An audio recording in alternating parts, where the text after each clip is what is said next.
उदास रातों में तेज़ काफ़ी की तलखियों में वो कुछ ज़्यादा ही याद आता है सर्दियों में। मुझे इजाज़त नहीं है उसको पुकारने की जो गूंजता है लहू में सीने की धड़कनों में। वो बचपना जो उदास राहों में खो गया था,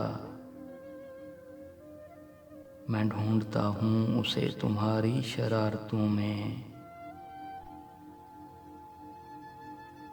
उसे दिलासे तो दे रहा हूँ मगर ये सच है, कहीं कोई खौफ बढ़ रहा है तसल्लियों में। तुम अपनी पूरों से जाने क्या लिख गए थे जाना, चराग रोशन है अब भी मेरी हथेलियों में। जो तू नहीं है तो ये मुकम्मल न हो सकेंगी, तेरी यही अहमियत है मेरी कहानियों में।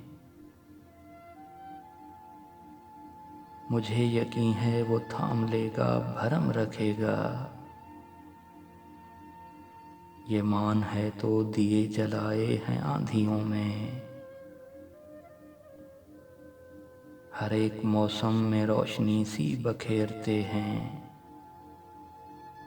तुम्हारे गम के चराग मेरी उदासियों में।